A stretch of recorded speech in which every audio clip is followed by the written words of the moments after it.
When I pulled into my son's driveway that Christmas Eve, the first thing I noticed was the trucks.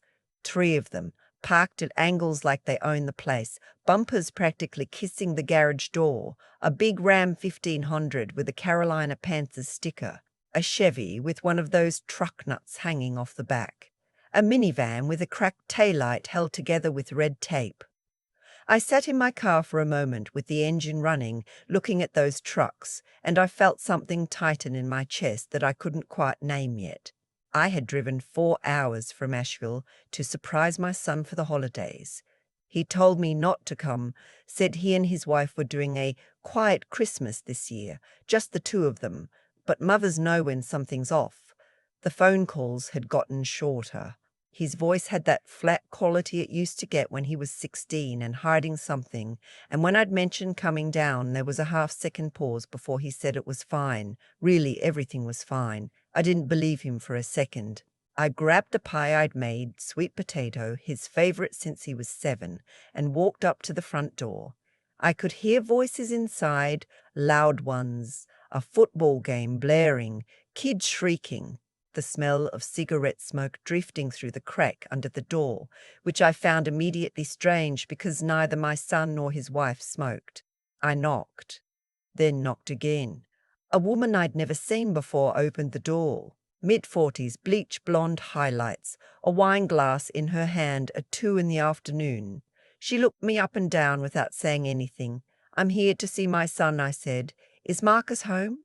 She turned and yelled into the house without moving aside to let me in. "Marcus, someone's here for you." Someone. I was someone. I stepped inside anyway, because I'd be damned if I was going to stand on my own son's porch, holding a pie in the cold. The living room I had helped Marcus and his wife Diane furnish 2 years ago when they'd first moved in, looked like a campsite. There were sleeping bags and duffel bags pushed against the walls, plastic cups on every surface, a folding card table set up in the corner with chips and pretzels spilled across it. A man I didn't recognize was asleep on the couch with the remote balanced on his chest. And then I saw Marcus.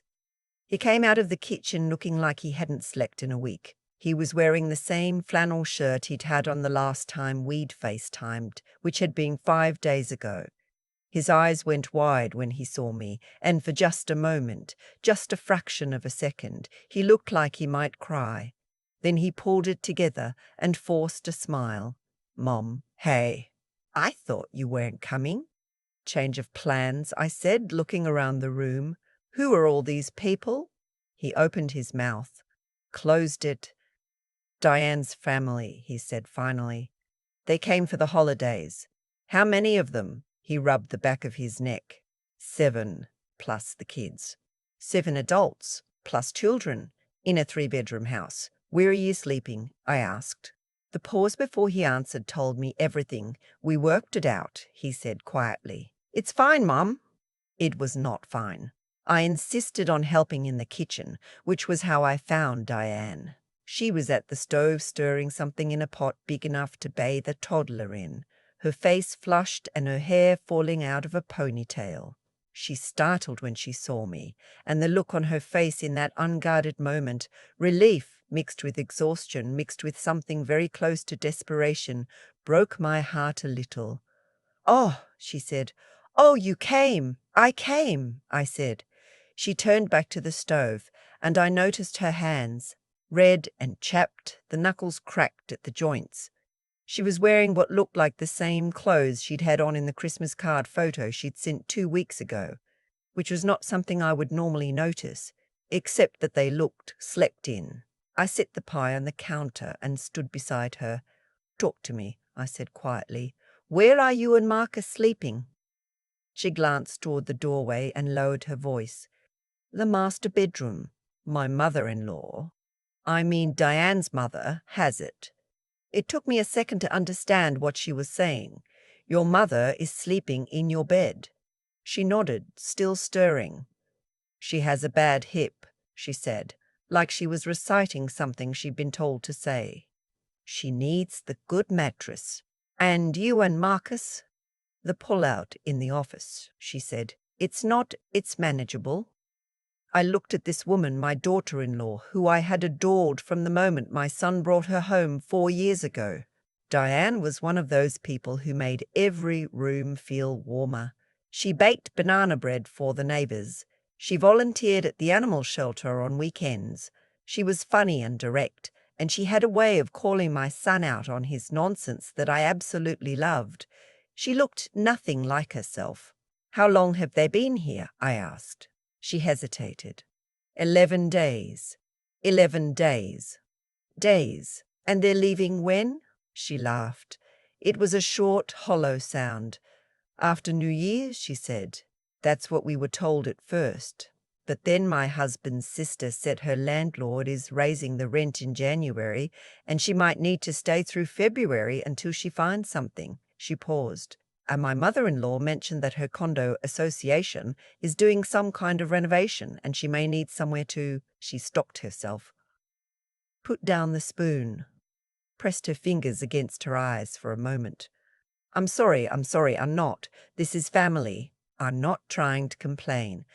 Diane." I put my hand on her arm. "This is your home. What's happening here is not normal." She looked at me, and I saw it then, that flicker of recognition in someone who desperately needs someone else to name the thing they've been afraid to name themselves. I didn't say anything else right then. I just started washing dishes. An hour later, when I had a better sense of the landscape, I found Marcus in the garage. He was sitting on a folding chair next to his workbench with a can of Coke, not doing anything, just sitting, like a man who had run out of places to exist in his own house and end up here, in the cold, among the power tools and cardboard boxes. "Sit down, Mum," he said without looking up. He gestured to a bucket turned upside down. I sat. "I know what you're going to say," he said. "Tell me what I'm going to say." He took a long drink of his Coke. "That this is too much. That Diane looks exhausted. That I should have handled it differently." He stared at the oil stain on the floor. "I know all of that. So why didn't you?" He didn't answer right away. Marcus had always been the kind of person who took a long time to find words for things. He felt things deeply, my son, but he'd inherited his father's inability to translate feelings into language quickly. I'd learned to wait him out over 42 years. "You know how her mother is," he said finally. I did. Diane's mother, and I'll call her Evelyn because that's her name, was a woman who had a talent for making everything feel like a reasonable request until you stepped back and looked at all the reasonable requests lined up together and realized you'd somehow agreed to give away everything you had. She was charming, always charming, the kind of charming that makes you feel special when it's directed at you and stupid when you figure out how it works. "She called Diane 3 weeks ago," Marcus said. "Said she had some water damage at her condo and needed a place to stay for a few days." Diane said, of course. One day later, Diane's brother Derek showed up with his girlfriend and 2 kids. Said his heat went out and it was only going to be a couple nights. He rubbed his face. Then came Diane's sister and her sister's boyfriend and... He stopped, and I didn't say anything because every time I brought it up, Evelyn would look at me with that look she has and say, "Marcus, this is what family does. This is how families love each other." And I didn't want Diane to have to choose. I looked at my son sitting in his own garage on a folding chair, unable to sit on his own couch, and I made a decision. "Does Diane's name appear alone on the deed to this house?" I asked. He looked up. "What? The deed? When you bought this house, you told me Diane put up the full down payment from her inheritance, and you both agreed to put it solely in her name for tax reasons until you refinanced. Is that still the case?" He blinked. "I mean, yeah, we never got around to the refinance. Her name's the only one on the deed." I nodded slowly. "Why?" he asked.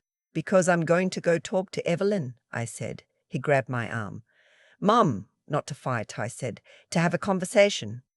I found Evelyn in the master bedroom, which had been visibly rearranged. My son and daughter-in-law's wedding photo had been moved off the nightstand and replaced with Evelyn's medication bottles and a paperback novel. The reading chair in the corner, Diane's reading chair, where she kept a stack of books and a specific blanket she'd had since college, was buried under Evelyn's hanging clothes.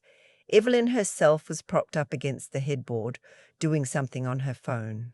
She was a handsome woman in her late 60s, well put together, the kind who wore real jewelry to the grocery store. She looked up and smiled when she saw me, and the smile was so warm and immediate that I understood exactly why she was effective. "Oh, my goodness," she said. "Is this Marcus's mother? I've heard so much about you. Come in, sit down." There was nowhere to sit that wasn't covered in her things. I stood. "Evelyn," I said pleasantly, "how are you settling in?" "Oh, it's been wonderful," she said. "Diane is such a sweetheart. She's been so accommodating." "She has," I agreed. "She's an extraordinary person, my daughter-in-law. That's why it concerns me when I see her accommodating things that aren't reasonable." A small pause. "What do you mean?" "I mean 11 days," I said. 7 house guests. Diane cooking 3 meals a day for 9 people while your daughter watches television. Diane and my son sleeping on a pull-out couch so that you can have their bedroom." She tilted her head. "We're family," she said gently, like she was explaining something to someone who didn't understand how things worked. "This is what families do. When someone needs help, you help them." "When someone needs help," I said. "Yes, what you've described as help is Diane serving your family like an employee in her own home. That's not what family does. That's what exploitation does." Evelyn's smile stayed in place, but her eyes changed. "I don't think that's a very fair characterization." "I don't think you're in a position to define fair," I said, still pleasantly. "You moved into this home 11 days ago and you've been in the master bedroom since day one. Your daughter hasn't lifted a finger that I've seen. Your son Derek and his girlfriend haven't cleaned up after their children once since I've been here, and Diane looks like she hasn't slept through the night in a week and a half." "Diane has never said a word to me about being unhappy," Evelyn said. "Of course she hasn't," I said. "She's been raised too well. She loves your son. She loves your daughter. She doesn't want to make waves in her own marriage." I paused. "But I don't have that problem." Evelyn set down her phone. "And what exactly is it you think you're going to do?" "I'm going to remind everyone in this house that it is Diane's house," I said, "legally and completely. Her name is the only one on the deed. Marcus has no ownership right to this property, which means he has no authority to invite anyone to stay here without her consent. And I'm going to let her decide right now, with everyone in the room, whether she wants you all to stay through New Year's, through February, and maybe through spring, or whether she'd like her home back." Evelyn's jaw tightened. For a moment the charm fell away entirely, and I saw the woman underneath it. "You're going to cause a great deal of trouble," she said. "I'm going to solve a great deal of trouble," I said. "The trouble you're causing is already here." I walked back to the kitchen and asked Diane to come with me to the living room. She looked frightened, which broke my heart, but she came. Marcus followed, the man on the couch. Derek, I'd gathered, sat up and rubbed his eyes. Diane's sister and her boyfriend drifted in from the back porch. The kids came running. Evelyn appeared last, standing in the hallway with her arms crossed, still composed, still performing dignity. "I want to ask Diane something," I said when everyone was present, or close enough, "and I want everyone to hear her answer." I turned to my daughter-in-law. She was standing next to Marcus, her arms wrapped around herself. "Diane," I said quietly, "do you want these people to stay?" The room went very still. The football game was still on. Someone on it scored something and the crowd roared, which was almost funny. Diane looked at her mother. She looked at her sister. She looked at Derek, who was squinting at her like she was a math problem. And then she looked at me and I could see her fighting something internal. Years of trained accommodation, years of being the good one, the easy one, the one who made things smooth. "Tell me what's true," I said softly. "Just that." She took a breath that seemed to come from somewhere very deep. "No," she said. Her voice was quiet, but it didn't waver. "I don't. I haven't wanted this for a week and a half, and I didn't know how to say it." Evelyn made a sound. Not words, just a sound. The sharp exhale of someone who has miscalculated. "Diane," she said, her voice shifting into a register I recognized. Wounded, maternal, designed to produce guilt. "After everything we've done for you, after welcoming you into this family, you've been a guest in her home," I said, before Diane could respond to that. "Guests don't get to leverage welcome, and I want to be very clear about something." I looked directly at Evelyn. "This house is in Diane's name alone. She acquired it before she married my son. Legally, it is her sole property. If she asks you to leave and you refuse, that is trespassing. It doesn't matter that you're her mother. It doesn't matter that you're related to her husband. She is the owner of this property, and her word is the law in it." Derek stood up from the couch. He was a big guy, early 40s, the kind who liked to use his size as a conversational tool.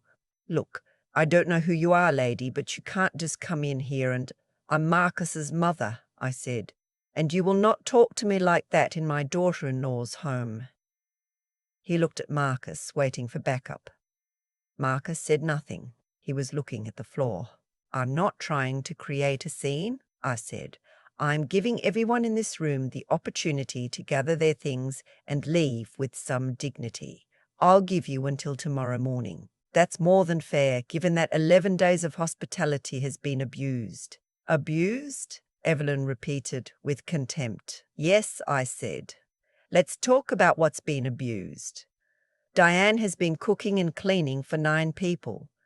She has not slept in her own bed since you arrived. She spent— Diane, how much have you spent on groceries since your family arrived?" Diane blinked. "I don't. Probably around $600. Maybe more." $600 in 11 days, I said. "And how much has anyone else contributed?" The silence answered. "Gas bill has tripled," Diane said more quietly, like she was just now letting herself say it. "And the hot water heater is running constantly because—" She stopped. "The kids take baths twice a day because they're kids, and that's fine, but nobody asked whether it was okay." "None of that is fine if it's not agreed to," I said. Evelyn had collected herself enough to try another tactic. She looked at Marcus with the expression of a woman who had 40 years of practice at it. "Marcus," she said, soft and disappointed, "your mother is here for 5 minutes and she's dismantling your marriage." Marcus finally looked up. He was quiet for a long moment. "No," he said. "You've been dismantling my marriage for 11 days and I let you. That's on me." He looked at his wife. "Diane, I'm sorry. I should have said something a long time ago. This is your house. You should have been the one deciding who stays in it." Evelyn opened her mouth. "Mom," Diane said, and the word landed in the room like a stone in still water.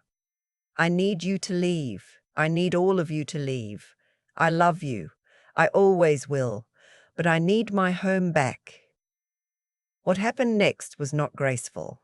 There was crying, the real kind, not the performance kind, from Diane's younger sister, who I think genuinely hadn't understood how bad things had gotten.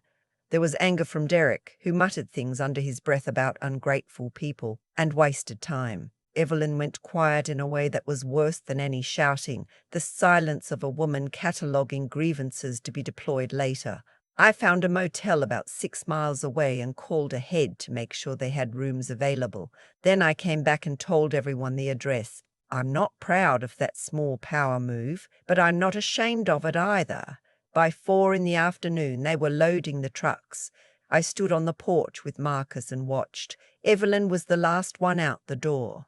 She paused on the threshold and looked at her daughter with an expression I couldn't entirely read. Pain.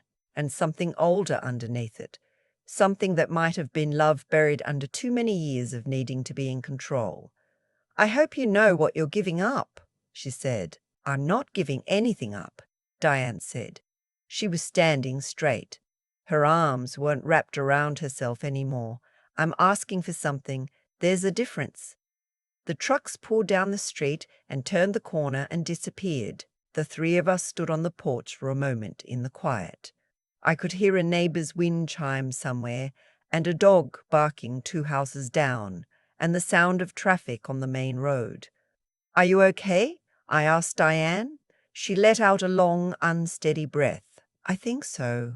I think I will be. She looked at Marcus. Something passed between them that I looked away from because it was private. I stayed for dinner. The three of us ordered Chinese takeout and ate it in the living room with the television on, which is how Marcus and I have eaten Christmas Eve dinner since he was a kid, and I was too tired from working double shifts to cook. It wasn't festive. Nobody was particularly cheerful, but there was something in the room that hadn't been there when I arrived.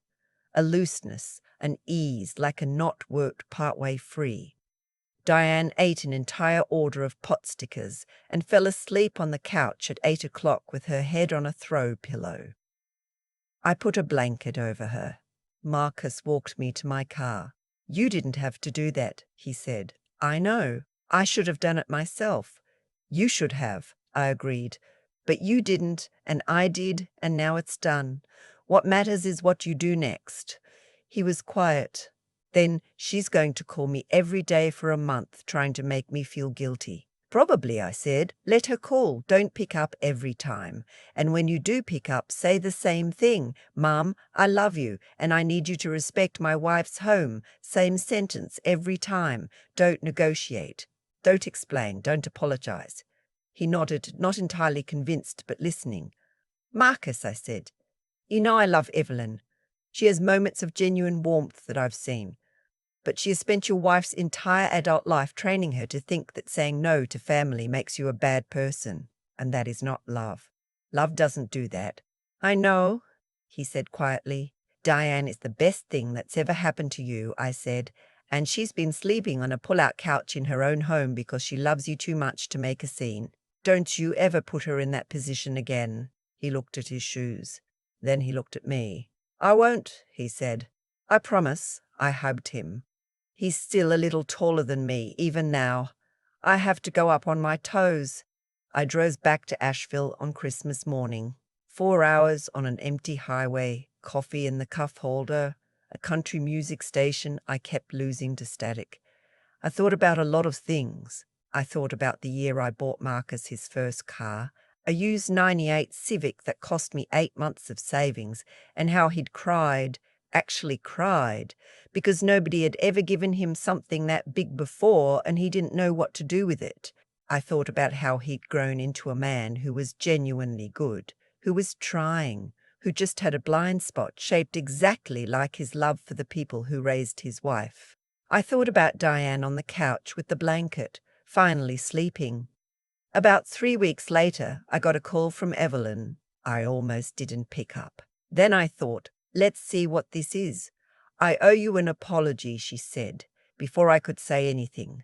Her voice was stiff, like someone reading from a card they'd written and rewritten several times. I've been talking to my pastor about what happened, about how I behaved, and he helped me see that what I called being close as family was not that.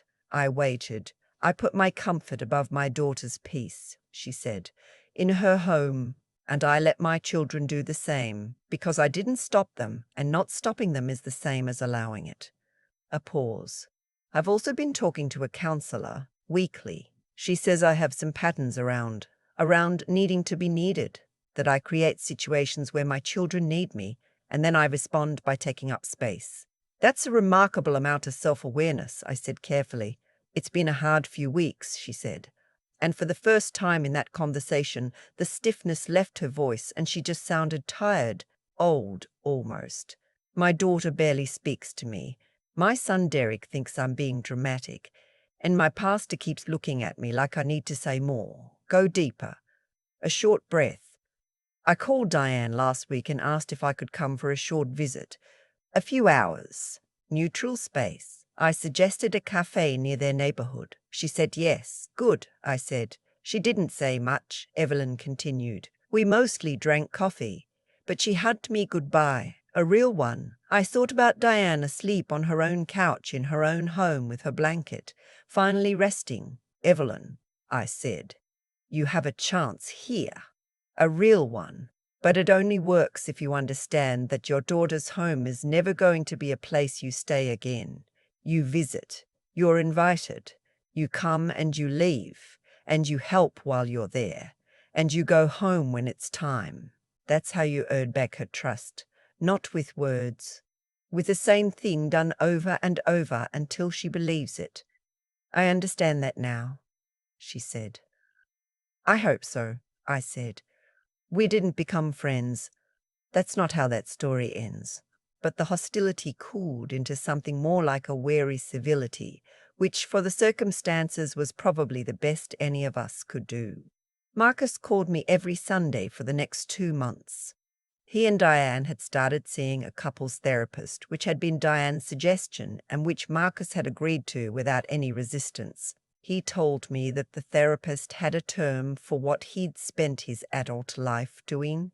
She called it keeping the peace at your spouse's expense, which he said described him so accurately it made him feel a little sick.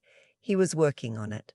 Some weeks he was better at it than others, but he was trying, which is all I'd ever asked of him. On Valentine's Day, Diane sent me a text that said only, "The house feels like ours again. Thank you."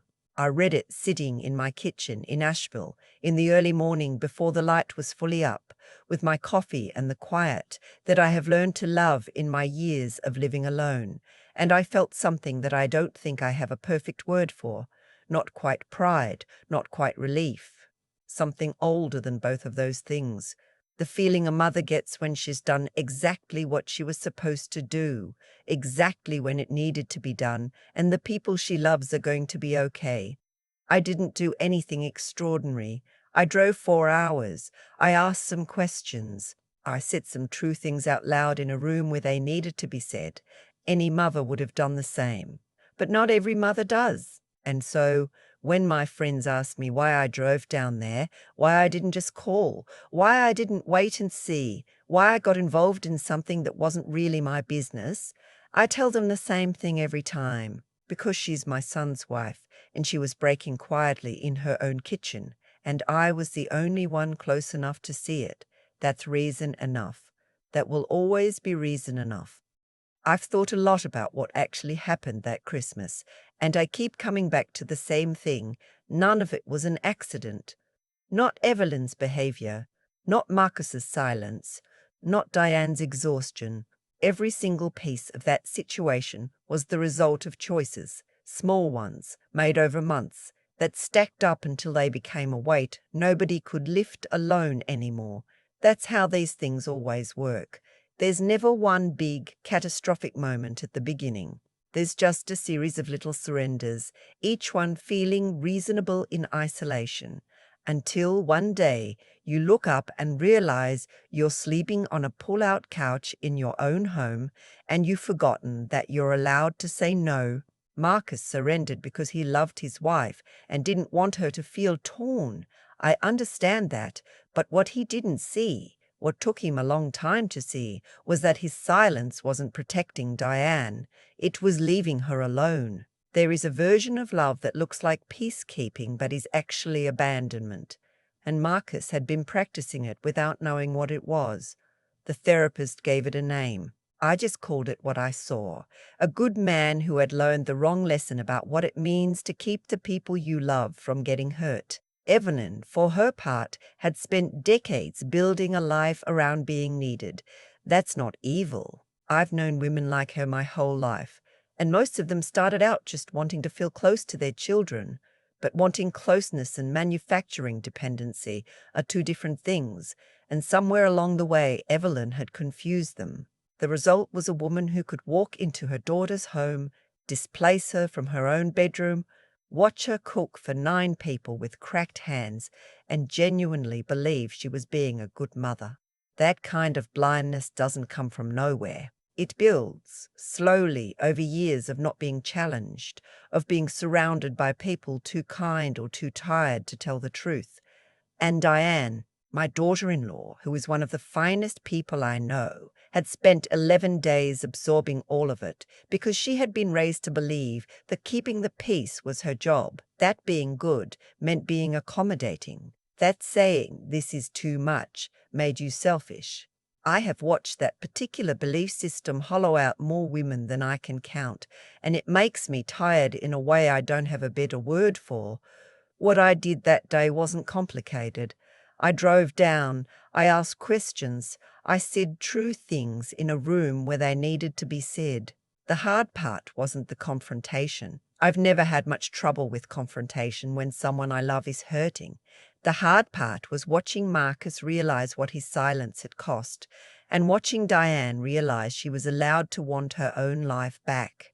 Those realizations are not small things. They shake loose something fundamental in a person. They require a kind of courage that has nothing to do with being loud or aggressive and everything to do with being willing to see clearly. I think about Diane's text on Valentine's Day, "The house feels like ours again," and I think about what it took to get there, not the confrontation. That was one afternoon. What it took was Diane choosing, quietly and repeatedly, to stay honest about what she needed. Marcus choosing, day after day, to do better. Evelyn choosing, however imperfectly, to look at herself and not look away. Those are the choices that actually change things. I just created the conditions for them to be possible. That is the only wisdom I have to offer, and it is not particularly glamorous. Do not wait for someone else to see what is happening to you. Do not assume that keeping the peace and having peace are the same thing. And if you are the person standing in the doorway, watching someone you love break quietly, go in, say the true thing. Do not wait for a better moment, because the better moment is not coming on its own. I am 64 years old. I have learned almost everything I know the hard way. And the one thing I am most certain of is this: the people who love us well are not always the ones who make things comfortable. Sometimes they are the ones who drive 4 hours on Christmas Eve and refuse to pretend that what they are seeing is fine. That is all I did, and it was enough.